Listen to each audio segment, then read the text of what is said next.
Friends എല്ലാവർക്കും നമസ്കാരം. എല്ലാവർക്കും ബബിൾസ് വീഡിയോയിലേക്ക് സ്വാഗതം. അത് പെട്ടെന്നൊരു നമ്മുടെ കട്ട്ലേറ്റ് ഉണ്ടാക്കാമെന്ന് വിചാരിച്ചു. അപ്പോൾ അതിനുള്ള സാധനങ്ങളൊക്കെ ഇവിടെ എടുത്ത് വെച്ചിട്ടുണ്ട്. പച്ചമുളക്, ഇഞ്ചി, വെളുത്തുള്ളി, പിന്നെ കറിവേപ്പില, സവാള, പിന്നെ കടലപ്പരിപ്പ് വെള്ളത്തിലെടുത്ത് കുതിർത്തി വേവിച്ച് വെച്ചതാണ്. 1 ഗ്ലാസ് ഉണ്ട്. പിന്നെ ചോയ ചങ്ക്സ് വെച്ചിട്ടാണ് ഞാൻ ഉണ്ടാക്കുന്നത്. അത് 200 ഗ്രാം ഉണ്ട്. അത് ഞാൻ ചൂടുവെള്ളത്തിലിട്ടിട്ട് ഒന്ന് വേവിച്ചെടുക്കുന്നുണ്ട്. നന്നായിട്ട് അത് വെന്ത് വന്നിട്ടുണ്ട്. അത് തണുക്കാൻ വേണ്ടി മാറ്റി വെച്ചിട്ടുണ്ട്. അപ്പോൾ ഞാൻ എടുത്ത് വെച്ച സാധനങ്ങളൊന്ന് പൊടിച്ചെടുക്കണം. പൊടിച്ചെന്ന് പറഞ്ഞാൽ ക്രഷ് ചെയ്തെടുക്കണം. അത് വെള്ളമൊക്കെ ഊറ്റിയിട്ട് ഞാൻ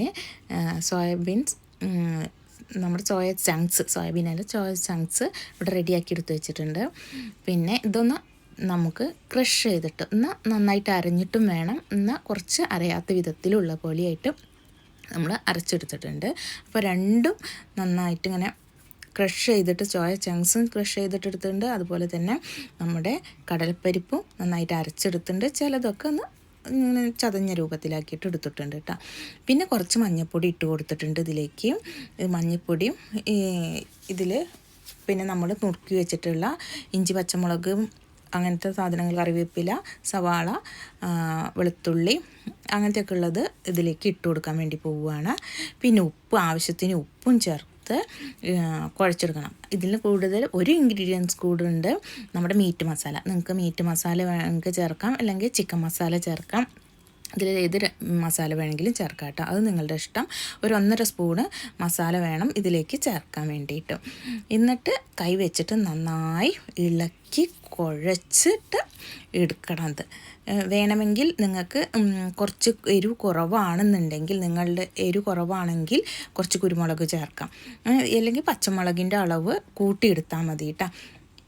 പച്ചമുളകിൻ്റെ അളവ് കൂട്ടിയെടുത്ത് കഴിഞ്ഞാൽ നമുക്ക് അത് ആവശ്യത്തിന് എരിവ് നിങ്ങളുടെ ഇഷ്ടം പോലെ. ഇനി പച്ചമുളക് ഇഷ്ടമില്ലാത്തൊരു കുരുമുളക് ചേർക്കുക കേട്ടോ. പച്ചമുളക് മാറ്റിയിട്ട് കുരുമുളക് ഇടുക. ഇത് 2 ഓപ്ഷനിലാണ്. നിങ്ങൾക്ക് ഇഷ്ടമുള്ള പോലെ ചെയ്യാം. നിങ്ങൾക്ക് കൈ വെച്ച് നന്നായി കുഴച്ചെടുത്ത് വെള്ളം ഒന്നും ചേർക്കരുത്. ഓൾറെഡി ഇത് നന്നായിട്ട് വെള്ളം ഇതൊക്കെ ആയിട്ട് അബ്സർവ് ആയിട്ട് ഉള്ളതാണ്. അപ്പോൾ കൈ വെച്ച് നന്നായി കുഴച്ച് ഞാൻ എടുത്തുകൊണ്ട് കണ്ട. ഇപ്പം തന്നെ കൈ വെച്ചിട്ടുണ്ടെങ്കിൽ ഒരു കട്ട്ലേറ്റ് രൂപത്തിൽ തന്നെ വരുന്നുണ്ട് കണ്ട. ഇതുപോലെ കുഴച്ച് ഉരുളകളാക്കി നിങ്ങൾക്ക് ഇഷ്ടമുള്ള ഷേപ്പിൽ ഉണ്ടാക്കി വെച്ചിട്ട് ഈവനിങ് ടൈമിൽ നിങ്ങൾക്ക് ഇത് ഫ്രൈ ചെയ്തിട്ടോ ഷാലോ ഫ്രൈ ചെയ്തിട്ടോ എങ്ങനെ വേണമെങ്കിലും യൂസ് ചെയ്ത്. ഞാനിത് ഉണ്ടാക്കി ഫ്രിഡ്ജിൽ വെക്കുകയാണ്.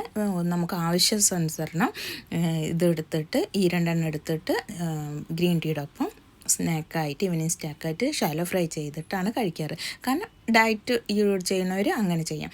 അല്ലാത്തവർ ഇത് ഡീപ്പ് ഫ്രൈ ചെയ്തിട്ട് തന്നെ കഴിക്കട്ടെ. അത് നിങ്ങൾ ഓരോരുത്തരുടെ ഇഷ്ടമാണ്. അപ്പോൾ നിങ്ങൾക്ക് ഒന്ന് എടുത്തിട്ട് ഷാലോ ഫ്രൈ ചെയ്ത് കാണിച്ചു തരികയാണ്. കുറച്ച് ഒലിവ് ഓയിലോ അല്ലെങ്കിൽ വെളിച്ചെണ്ണയോ ഒന്ന് സ്പ്രേ ചെയ്തെടുക്കുക. ഞാൻ ഒലിവ് ഓയിലൊന്ന് ജസ്റ്റ് സ്പ്രേ ചെയ്തിട്ട് അതിലേക്ക് ഒരു കട്ട്ലേറ്റ്, നമ്മുടെ സോയാബീൻ കട്ട്ലേറ്റ് ഇട്ട് കൊടുത്തതിന് ശേഷം തിരിച്ചും മറിച്ചിട്ടിട്ട് വേവിച്ചെടുക്കുകയാണ്. ഒരു ബ്രൗൺ കളർ. കാരണം ഓൾറെഡി സോയ ചങ്ക്സ് വെന്തതാണ്, കടലപ്പരിപ്പ് വെന്തതാണ്. പിന്നെ ഉള്ളിയും പച്ചമുളകും കറിവേപ്പിലയും ഇഞ്ചി വെളുത്തുള്ളിയുടെ ഇത് മാത്രമേ ഉള്ളൂ. അത് പെട്ടെന്നായിട്ട് തന്നെ കിട്ടും. അതിങ്ങനെ ചെറുങ്ങനായിട്ട് കടിക്കുമ്പോഴാണ് അതിൻ്റെ ടേസ്റ്റ് കിട്ടുന്നത്. ഇങ്ങനെ തന്നെ നമ്മൾ ഷാലോ ഫ്രൈ ചെയ്യുമ്പോൾ തന്നെ അതും വെന്ത് കിട്ടും. ഇത്ര മാത്രമേ ഉള്ളൂ. സോസിൻ്റെ ഒപ്പം, ടൊമാറ്റോ സോസിൻ്റെ ഒപ്പം നിങ്ങൾക്ക് കഴിക്കാം.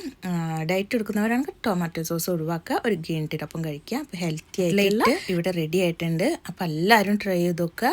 നിങ്ങൾക്ക് ഇഷ്ടപ്പെട്ട് കഴിഞ്ഞാൽ like and share and subscribe നിങ്ങളുടെ ഫ്രണ്ട്സുകൾക്കും ഷെയർ ചെയ്ത് കൊടുക്കുക. അപ്പോൾ എല്ലാവർക്കും ലവ് യു. Thank you.